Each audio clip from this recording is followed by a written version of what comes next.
first thing she would come home would be like, she would proudly give me this bag, Okay. you gave me this stuff to do. See, just see how it has turned out.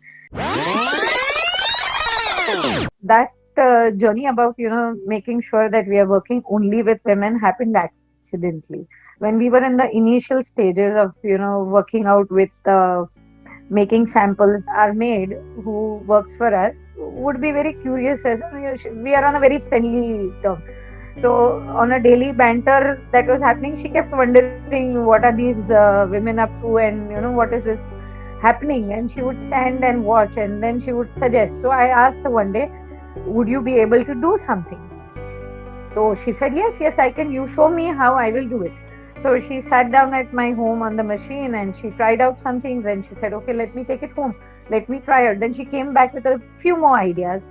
That was the first batch that we were putting out, and we weren't aware of how much things would take off or not. We didn't want to invest in paper boxes or stuff like that. So we thought, let us design a package.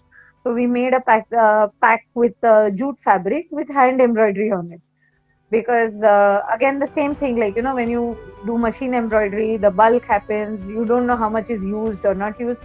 So that design also happened at home. And when we were doing that, again she was very curious, she said I can do it, and then she took it home. And she was doing it, as well as her neighbors started joining in. So they would sit in the night after their daily chores were done, they would sit, watch TV, and they started doing. So we realized, this was really really wonderful, because when she would come home along, first thing she would come home would be like, she would proudly give me this bag, Okay. you gave me this stuff to do. See, just see how it has turned out. Is it good, is it fine? And she became more like a QC person. She would be going back, I would say, this stitches are long, you need to be even, you have to be in a line, you cannot be, going up and down with it. And she would go home and she would teach the other women that were around, in her neighborhood. There were 4 5 women who would sit together and do it. Overall, if I were to say totally till now, we have worked with, I think, more than around 30 women or so.